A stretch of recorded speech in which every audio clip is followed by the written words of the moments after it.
যে সাথীর জন্য আমাদের টিমের অনেক মেম্বার চলে যেতে বাধ্য হয়েছে, অনেকে রিজিকও মারছে, অনেকের রিজিক মারছে।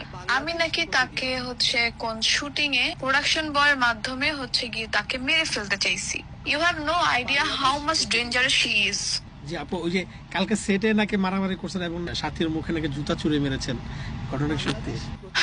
হ্যাঁ, ঘটনা সত্যি। আমার অডিয়েন্স আছে, আমি গিয়ে কাজ করতেছি, আমার ভিউ ব্যবসা দিতেছি, সো আমাকে বের করাটা এত ইজি না। আরোহী এত সস্তা জিনিস না সবার মতো। এখন অনেকেই বলবে, আরোহী তুমি কি করে বললা, এটা কোনো প্রমাণ আছে? প্রমাণ তো আমি নিজেই, আমি তো একটা টিম মেম্বার, আমি তো স্টিল টিমে আছি।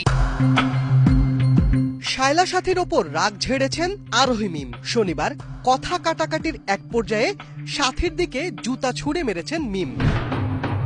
এর আগে আরোহীর বিরুদ্ধে হত্যার হুমকির অভিযোগ এনেছেন সাথী। এসব বিষয়ে বাংলাদেশ প্রতিদিনের সঙ্গে খোলামেলা কথা বলেছেন আরোহী মিম। মানে মৃত্যুর হুমকি তাকে আমি দেইনি, সেটা বলে বেড়াচ্ছে যে